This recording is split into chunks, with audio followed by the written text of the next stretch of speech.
Dear Kuya Bador, ako po si Belia, 27 years old. Isang may bahay na napakabigat ng suliranin sa aking mister na si Manny. Maganda ang kita ng asawa ko hanggang sa makilala niya si Pepe. Dito nagsimula ang aming problema. Brad, ang galing ng hanap buhay mo ah. Galing mong dumiskarte. Doble kita mo. Contractor ka na nitong bahay. May komisyon ka pa sa kahoy na binibili mo. Ganyan lang talaga ang buhay, Pepe. Kailangan magaling ka sa matematika. Kung hindi, gutom ka. Pare, magdibersyon ka rin. Para maaliw ka, hindi puro trabaho. Sama ka sa akin ngayon. Total, tapos na naman tayo pareho. Sige, pare.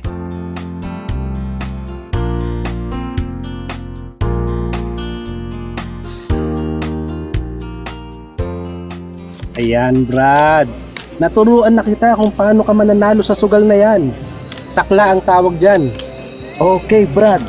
Sama ako ulit sa'yo bukas. Sige, pare.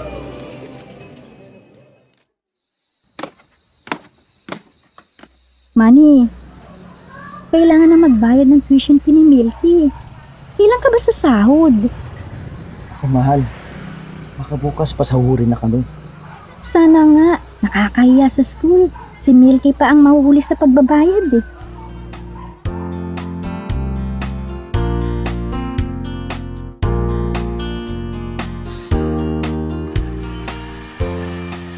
Halika na, Manny, para maisalang na kita sa saklaan. Sana manalo ka. Oo nga, brother eh. Kailangan ko kasi ng pera. Tara na pala. Swerte mo naman, Brad. Unang salang mo pa lang, nanalo ka na. Manalo naman dyan, Brad. Siyempre! O ito, sa'yo na yan 500. Libo naman ang tinamaan ko eh. Salamat, Brad.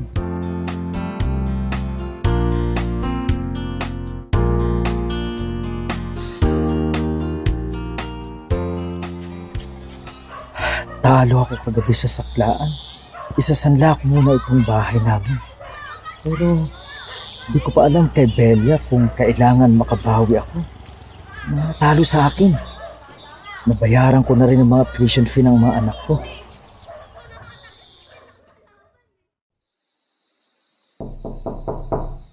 Aling Belia, bakantehin nyo na itong bahay.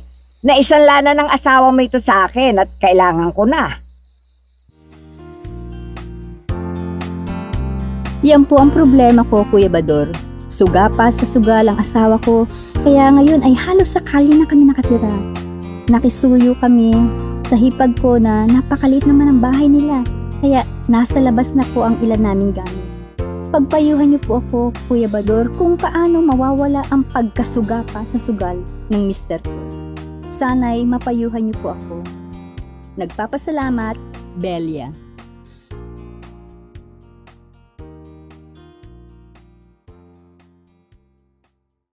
Mapagpalang araw po sa ating lahat. Kumusta? Narinig natin ang naging sitwasyon sa pangalang Belia na humihingi ng payo sa atin. Kung may galit ka daw sa isang tao, turuan mo daw siyang magsugal at nakaganti ka na. Dahil mahirap manalo sa sugal. Madalas ay talo. Ang taong nalulung sa sugal o na-addict sa sugal ay hindi madaling solusyonan. Pero ito ang mga dapat gawin para siya ay maka-recover. Pasayahin mo siya. Gamitin mo ang sense of humor. Wag mo na siyang susumbatan. Tulungan mo siya na itaas niya ang sarili niya. Tulungan mo na itaas niya ang tingin niya sa sarili. Alalahanin mo ang taong nalulung sa sugal ay meron ng karamdaman sa emosyon. Dahil madalas hindi sila nakakakain ng eksakto sa oras at hindi nakakatulog ng maayos. At magplano kayo ng mga gagawin para sa buong araw na maiwas siya sa sugal. Ilista nyo ang mga dapat napasalamatan. Yung mga biyaya ng buhay. Lahat kagaya ng paghinga, yung umaga, lahat-lahat. ilista mo na dapat magpasalamat. Ipaalala mo sa kanya na napakahalaga ng oras na kasama mo siya. Yayain mo siya mag-exercise. Mamasyal kayo. At ipinapaalala sa atin sa 1 Timothy 6:10. Kasi ang pagmamahal sa pera ay ugat ng kasamaan. May mga taong masyadong ginusto ang pera, kaya nalayo sila sa faith at napasama ang buhay nila. Hebreo 13:5. Huwag kayong magmukhang pera at makontento kayo sa kung anong meron kayo. Kasi sinasabi ng Diyos, hindi kita iiwan, hindi kita pababayaan. Kaya sa Diyos, tayo ay umasa at ipanalangin mo siya para maging maligaya. Dahil ang buhay ay regalo para mag-enjoy. Habang may buhay, may pag-asa. At ang ating pag-asa ay ang pag-asa kay Kristo. Halika, manalangin tayo. Sumabay ka sa panalangin at magpasya na tanggapin si Kristo na ating tagapagligtas. Panginoong Hesus, inaamin kong ako'y makasalanan at nangangailangan ng iyong patawad. Naniniwala akong namatay ka para sa aking mga kasalanan. Inaanyayahan kita ngayong pumasok sa aking puso at buhay. Nananalig ako sa iyo bilang aking tagapagligtas at nangangakong susunod sa iyo bilang Panginoon ng aking buhay. Amen. Brother Bador, isa po akong ginang na kahit nasa 40 taong gulang na ay hindi pa nahahalata. Akala ng iba ay magtatatlong taong gulang pa lang ako at ayon din naman sa iba, hindi sa pagbubuhat ng bangko ay maganda raw ako at mukha pang dalaga kahit na 3 na ang anak ko. Ang panganay ko po ay anak ng isang foreigner na nagtrabaho ako sa isang high-end hotel dito sa Manila. Isa pong brito ng ama ng anak ko kung kaya't maganda ang aking anak lalo na't naalagaan ko siya. 10 taon ang anak ko nang umibig akong muli at dito po nagumpisa ang aking malalim na problema. Ganito po yun, Brother Bador. Dan, inaasahan kong tapat ang hangarin mo sa aming mag-ina, ha? Huwag kang mag-alala, Lani. Mamahalin ko kayo ng anak mo. Ituturing ko siyang anak ko na rin. Maraming salamat, Dan, ha? Inaasahan ko yan. Lani, mahal na mahal kita. Gagawin ko ang lahat para mapaligaya kita, Dan.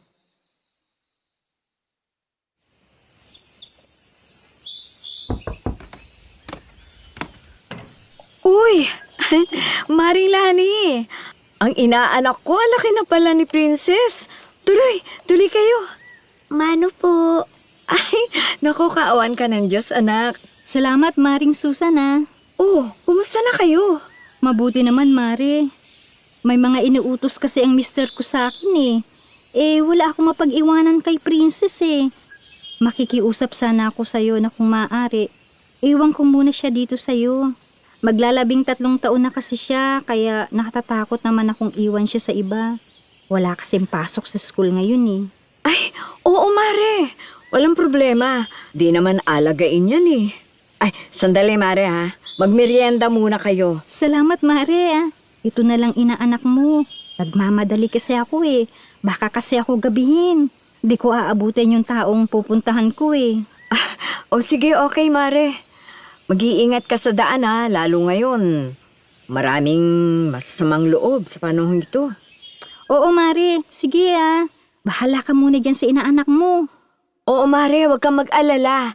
Akong bahala.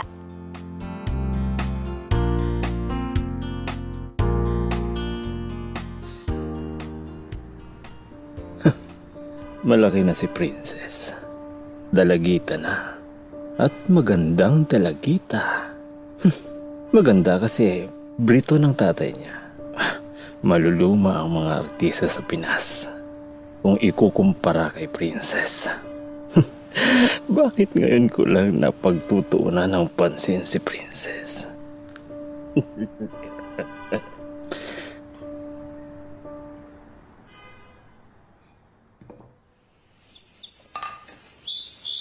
Princess, wala kami ni Papa Dan mo, ha? Mamimili kami ng mga kailangan niya sa trabaho. ikaw na muna ang bahala sa 3 mong kapatid ha. Huwag mo silang pababayaang lumabas. Opo, Ma. Di ko sila pababayaan makalayo. Isasara ko lagi ang gate para safe po sila. O sige, salamat anak ha. Ayun kumakaway na sa akin si Papa Dan mo. O bye na, mga anak. Bye. Bye po.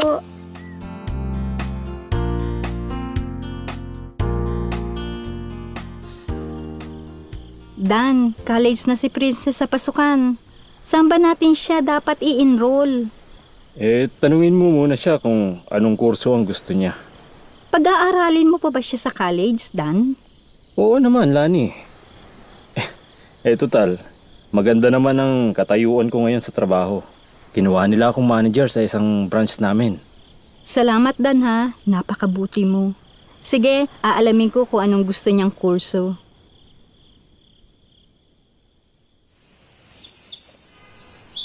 Susunduin ko sa school si Princess. At uumpisahan ko na siyang amuin. Tiyak, hindi papalag yun. Dahil ako nagpapaaral sa kanya. Bago siya magka-boyfriend. Ako muna.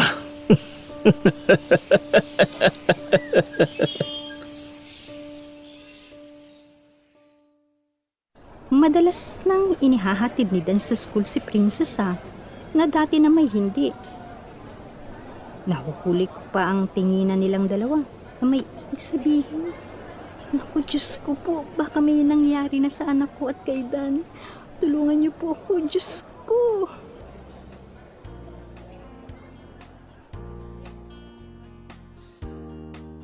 Yan po, Brother Bador, ang malalim at nakakakabang problema ko. Sana po ay matulungan ninyo ako sa napakabigat kong problema. Gumagalang at nagpapasalamat, Lani ng Pangasinan. Mapagpalang araw sa ating lahat. Kumusta? Narinig natin ang naging sitwasyon sa pangalang Lani na humihingi ng payo sa atin. Merong ama na hindi nagkaroon ng pagkakataon na maging ama sa kanyang anak. At meron na hindi biological na ama na naging tunay na ama. Ang stepfather at stepdaughter ay hindi pinapayagan maging legal dahil sila ay kabilang sa isang pamilya. Levitico 18:6. Huwag kayong makipagtalik sa malapit na kamag-anak. Ako si Yahweh. Ang stepfather ay pagiging tunay na ama. Siya ay may authority sa pagsaway at sa kanya ang responsibilidad para sa teenager.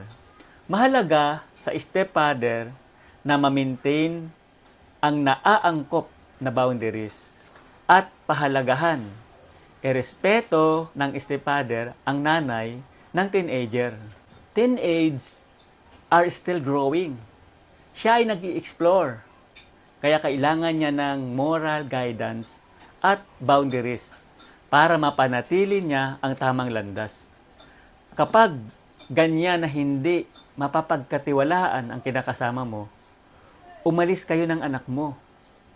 Magpakalayo-layo kayong mag-ina. Dahil hindi naman dapat napakaba-kaba. Minsan, hindi mo naman kailangan ng iba para sumaya. Ang happiness naman, pinipili yan kahit mag-isa ka. Dahil ang buhay ay regalo para mag-enjoy. Habang may buhay, may pag-asa. At ang ating pag-asa ay ang pag-asa kay Kristo. Halika, manalangin tayo. Sumabay ka sa panalangin at magpasya na tanggapin si Kristo na ating tagapagligtas. Panginoong Hesus, inaamin kong ako'y makasalanan at nangangailangan ng iyong patawad. Naniniwala akong namatay ka para sa aking mga kasalanan. Inaanyayahan kita ngayong pumasok sa aking puso at buhay. Nananalig ako sa iyo bilang aking tagapagligtas at nangangakong susunod sa iyo bilang Panginoon ng aking buhay. Amen. Ako po si Amelia, 32 years old, from Pandacan, Manila. I'm still single at my age. Dala siguro ng naranasan kong hirap sa buhay mula sa aking kabataan, ay ini-enjoy ko ang aking status ngayon. Brother Bador, coincident din na ang aking mga katrabaho ay single kahit mataas ng kanilang mga edad. Dito po iikot ang aming kwento.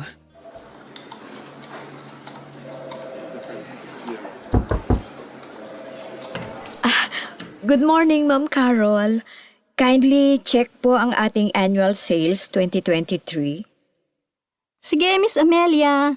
Pakilapag na lang sa table ko ang report. May kausap lang kong sa phone. Thank you, Ma'am. I'll go ahead. Start na naman ng 2024. Panibagong taon. Panibagong simula at pag-asa. Kamusta na kaya si Reynaldo? May asawa na kaya siya ngayon?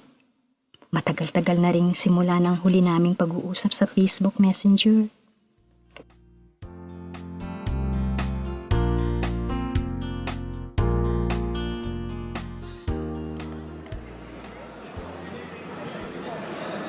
Hey guys, kumusta ang Pasko at bagong taon nyo? Okay naman sa awa ng Diyos. Nakaraos din. Ay, siya nga pala, Amelia. Kinukumusta ka ng inaanak mo, ah. Yung regalo daw niya, naibalot mo ba? Ay, oo. Andyan, dala ko. Bibigay ko sa'yo mamaya sa uwian. Sorry ha, late na. Siyempre, hindi ko naman makakalimutan yon.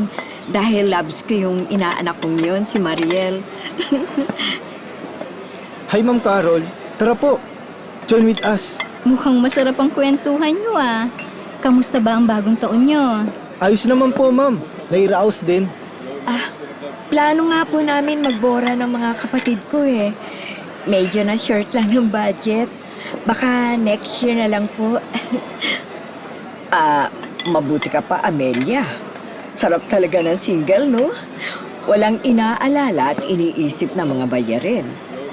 Naku, naranasan ko na rin po yan nung kabataan ko. Halos nga po sumala kami sa oras ng pagkain na magkakapatid. At saka sa baon po sa school, meron at wala, obligadong pumasok kami. Kinakagalitan kami ni inay at itay. Kaya kahit anong sideline, pinapasok nila. Mairaos lang ang aming pag-aaral. Itinatak ko po yan sa isip ko na ayaw ko nang balikan ng hirap ng buhay at sakit ng buhay. Kaya pala hanggang ngayon, single ka pa. Oo naman, Vincent. Paninindigan ko hanggat walang manliligaw sa akin na mayaman. At mahal ako. Di ako magpapakasal.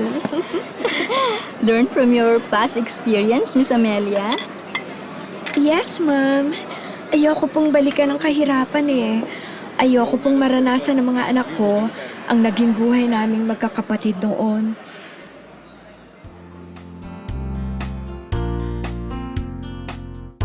Brother Bador, masarap na malungkot at may kurot sa puso na balik-balikan ng nakaraan. Ngunit dito ka matututo na hubugin ang kasalukuyang buhay. Umaasa ako sa ating Panginoong Diyos na isang araw, ibibigay niya ang hiling ng aking puso. Isang maginhawa at masayang pamilya. Lubos na gumagalang at nagpapasalamat. Amelia ng Pandacan, Manila. Mapagpalang araw po sa ating lahat. Kumusta? Narinig natin ang isa na namang kwento sa pangalang Amelia na humihingi ng payo sa atin. Ang pag-ibig ay pinaglalaanan ng oras para mag-grow. Kaya kailangan maglaan ng oras para dito. Ang napupusuan mo, dapat may balanced exposure ka sa kanya. I mean, kaibiganin mo muna siya para hindi padalos-dalos. Maganda sana yung kaibigan mo. Tapos, nanligaw. Kasi, pagkaibigan mo, hindi plastic. Ngayon na meron ka pang freedom na pumili, mag-entertain ka ng qualified sa'yo. Kagaya mo dapat na kapatid mo sa Panginoon. Dapat, kagaya mo rin na Christ-likeness at pareho kayong nagsiserve sa Diyos. At dapat, number 2 mo lang siya sa buhay mo. Ganon din dapat siya. Number 2 ka lang din sa buhay niya. Matthew 22:37. Sumagot si Jesus, mahalin mo ang Panginoon mong Diyos ng buong puso, buong kaluluwa, at buong pag-iisip.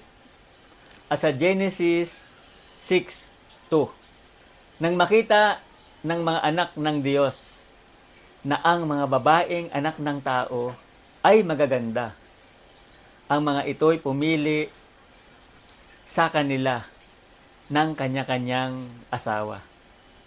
Pasiglahin mo ang sarili mo. Magsuot ka ng confident para mag-stand out ang beauty mo.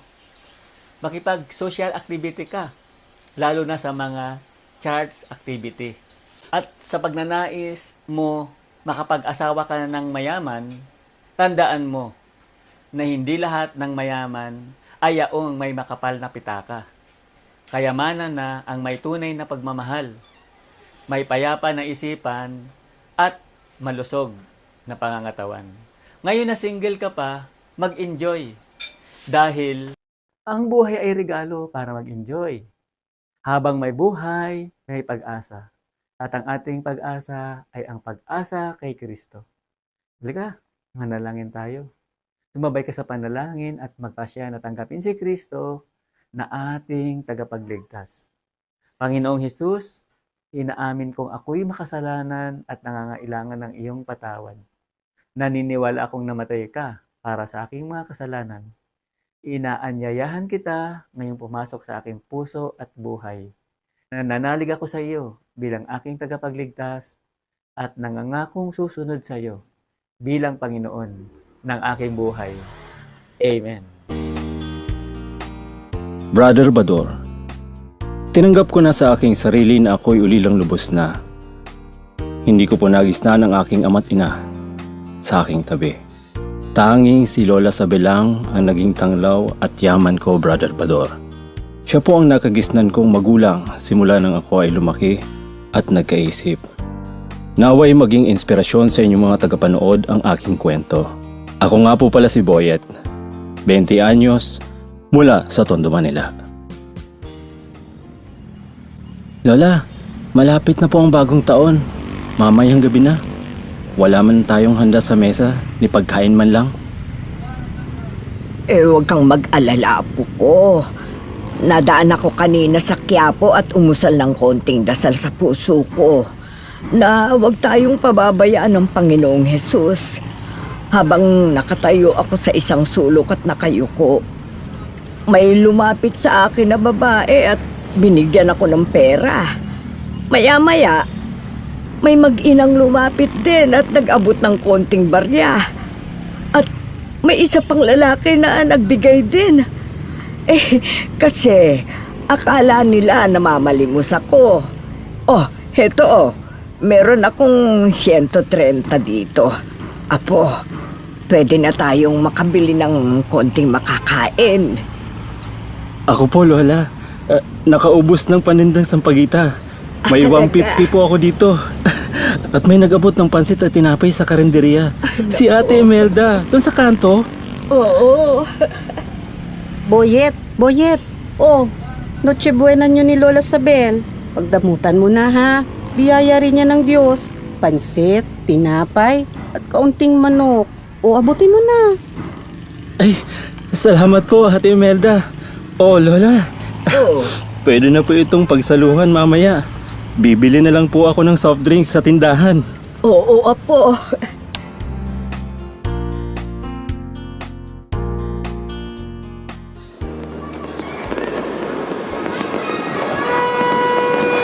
Ay, Happy New Year, apo ko. Happy New Year Naway po. di tayo pababayaan ng Panginoong Diyos ang makapangyarihan sa lahat at dumidinig ng ating mga panalangin at pagsamo.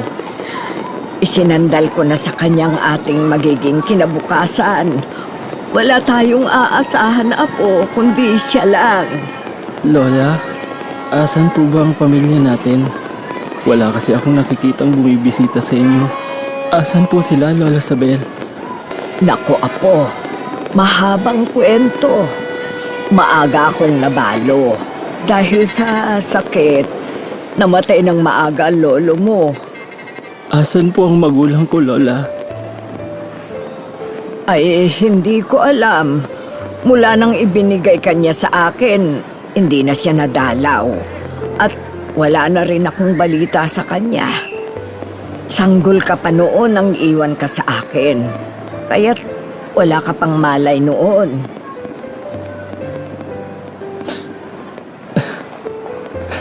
Napakawalang puso naman nila sa akin.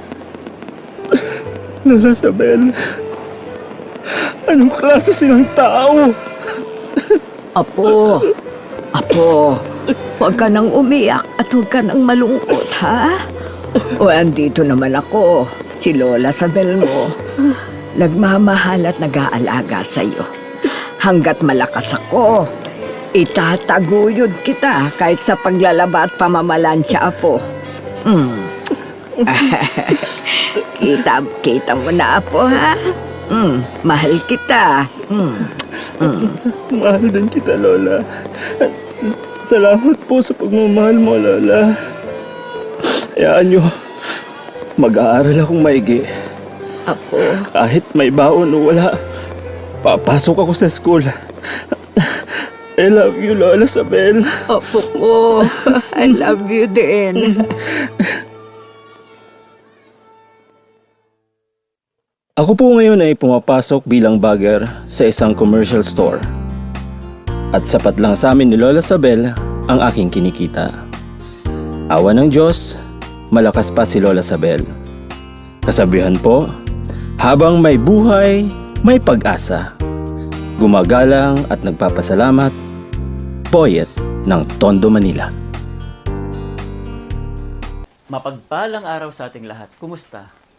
Narinig natin ang naging sitwasyon sa pangalang Boyet na humihingi ng payo sa atin.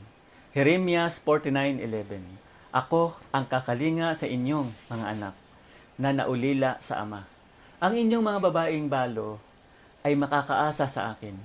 Sa nakaranas ng hirap at mga pagtitiis, ang ganun na kalagayan ay dapat din na ipagpasalamat dahil na-develop ang pagkatao na maging matibay at malakas. Dahil sa mga ganun na kalagayan, naging responsible sa sarili at sa mga mahal sa buhay. Pansinin at tingnan, merong value ang lumaki sa hirap. Dahil sa ganun na kalagayan, marunong magpahalaga sa sarili at sa kapwa. Na-develop ang karakter bilang isang responsible person. Marunong makiramdam at makisama sa kapwa. 1 Peter 5:10. Pero pagkatapos niyong mag-suffer ng sandali, tutulungan kayo ng napakabuting Diyos. Gagawin niya kayong perfect, malakas at matatag. Siya ang tumawag sa inyo para i-share sa inyo ang di kumukupas na kaluwalhatian. Kaluwalhatian niya dahil naging united kayo kay Christ. Salmo 27:10. Iwanan man ako ng aking mga magulang, kayo naman, Panginoon, ang mag-aalaga sa akin. Ikaw na naiwan o napabayaan ng magulang, sabihin mo ngayon, Itay, Inay, sorry po. Humihingi po ako ng tawad sa inyo. Patawarin niyo po ako sa pagdaramdam ko sa inyo. Patawarin niyo po ako na meron akong kinikimkim na galit sa inyo. Ngayon naman, patawarin mo ang sarili mo. Palayain mo sa galit at sama ng loob ang sarili mo. Tandaan mo na 1 minuto ka lang na galit. 60 seconds na hindi ka masaya. Kung paano ka nangulila sa magulang mo, ganun din ang magulang mo. Nangungulila din naman sila sa iyo bilang anak ka nila. Meron lang talagang mga sitwasyon na hindi gusto o hindi nila kontrolado. Kaya alisin ang galit at para maging totoo, masaya at lahat ng sitwasyon, anuman ang kalagayan, dapat pasalamatan dahil ang buhay ay regalo para mag-enjoy.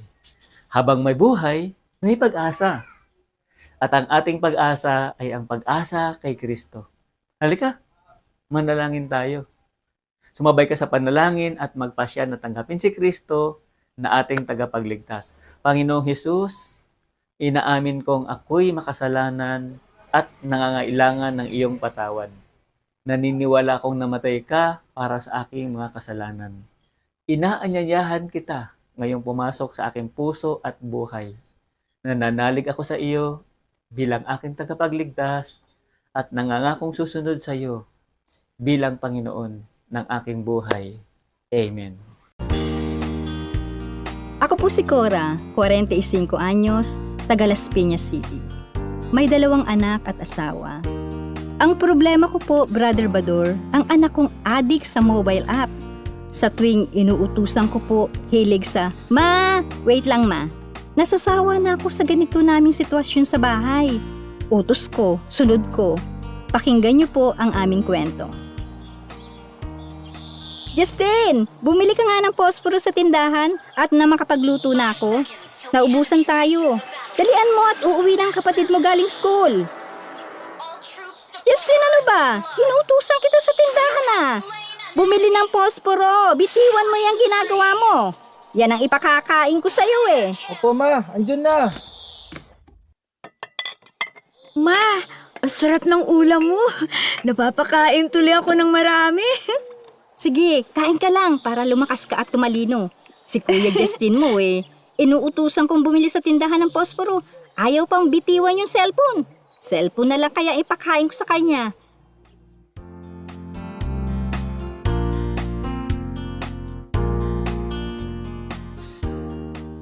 Cora, kumusta ang maghapon mo? Kumusta kayo ng mga bata? Yan si Justin. Pagsabihan mo nga, adik na yan sa ML. Nakukulitan ako. Pag inuutusan ko, sasabihin, "Ma, wait lang ma. Nasasawa na ako sa batang yan." Oo, hayaan mo.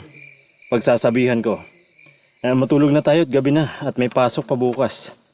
Gusto ko na magpahinga eh. Oo, sige mahal. Good night. Gising na ba mga bata, Cora? Pag-almusalin mo na. At nang sabay-sabay tayo.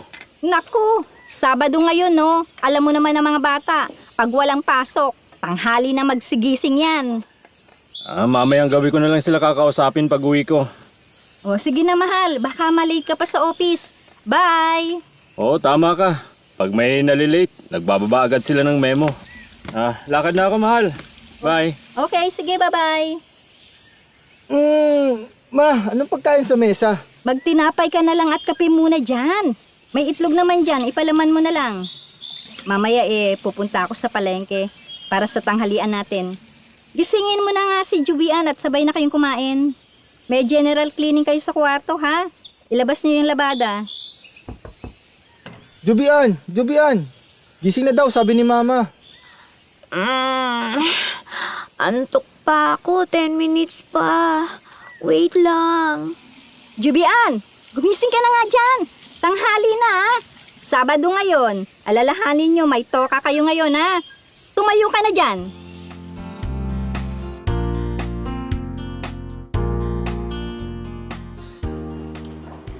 Tama na kaya itong pinamili ko?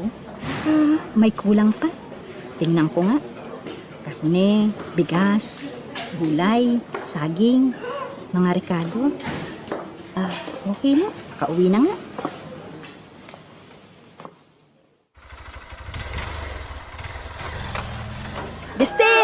Justin! Kunin mo nga itong pinamili ko. Wait lang, Ma. Oh, narinig ko na naman yung weight mo, ha? Ma, mukhang masarap na naman ang ulam natin, ha? Madami na naman ako makakain yan. Oo, anak. Putsero. Tapos na ba kayo maglinis ng kwarto? Opo, Ma.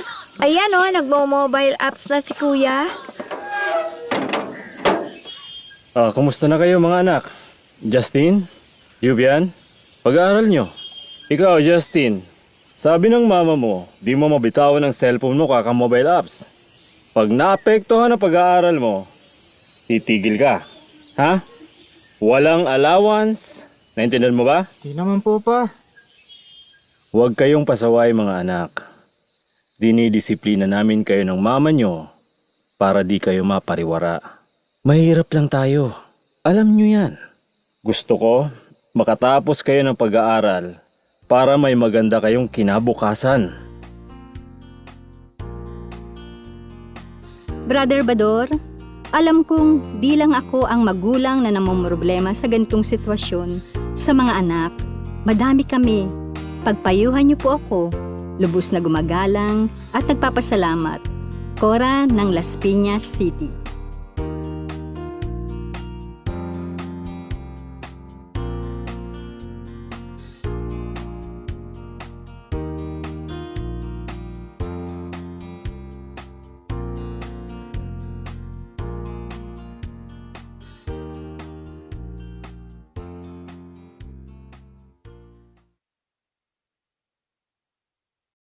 Mapagpalang araw po sa ating lahat. Kumusta po kayo?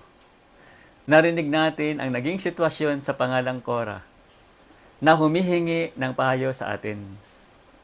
Job 28:10. Sa malalaking batoy, gumagawa sila ng lagusan. Mamahaling hiyas ay kanilang natuklasan. Salamat sa technology. Modern na tayo ngayon. Patunay lang ng kaunlaran. Maraming umunlad at maraming trabaho ng dahil sa gadget. Bumilis ang koneksyon at mga negosyo. Text messaging, Facebook, Twitter, at Instagram, lahat ay pantay-pantay. Mahirap man o mayaman. Dahil lahat naman na ay may cellphone at internet. Nakakatulong ang internet sa mga guro o mga mag-aaral. At talaga namang maaasahan. Iba na rin ang pagpapalaki ng mga magulang sa panahong ito. Hindi na sila masyadong mahigpit sa mga anak. Pinoprovide nila ng cellphone ang kanilang mga anak. Merong mga magulang na pabaya sa mga anak. Pinapabayaan lang na maglaro ng gadget ang kanilang mga anak. Ang magulang ay dapat meron pa ring paghigpit sa mga anak. Bigyan mo ang anak mo ng responsibility sa bahay, kagaya ng paglalaba o paghuhugas ng plato o kung ano-ano na gawaing bahay. Huwag sila palakihin sa sobrang freedom o layaw. Ikaw bilang magulang ang may full authority sa tahanan ninyo. Maglagay ka ng policy protocol sa paggamit ng cellphone. Halimbawa, bawal mag-cellphone kapag kumakain o kapag kausap siya. Dapat maging sensitive ka. Pansinin mo ang anak mo kapag kinakausap mo at naglalaro pa rin o habang kinakausap mo, tingin pa ng tingin sa cellphone niya, turuan mo ang anak mo na maging sensitive. Kailangan ay may pagpapahalaga sa oras ng iba. Merong pagpapahalaga sa kapwa niya. Kawikaan 29:15. Disiplina at pangaral, hatid ay karunungan. Ngunit, ang batang suwail sa magulang ay kahihiyan. Kahit busy kayo, maglaan kayo ng quality time sa isa't isa. Magkaroon kayo ng oras sa devotion, Bible sharing, at prayer time. Ipadaman nyo na masaya kayong kasama ang isa't isa. Dahil ang buhay ay regalo para mag-enjoy. Habang may buhay, may pag-asa. At ang ating pag-asa ay ang pag-asa kay Kristo. Halika, manalangin tayo. Sumabay ka sa panalangin at magpasya na tanggapin si Kristo na ating tagapagligtas. Panginoong Hesus, inaamin kong ako'y makasalanan at nangangailangan ng iyong patawad. Naniniwala kong namatay ka para sa aking mga kasalanan. Inaanyayahan kita ngayong pumasok sa aking puso at buhay. Nananalig ako sa iyo bilang aking tagapagligtas at nangangakong susunod sa iyo bilang Panginoon ng aking buhay. Amen.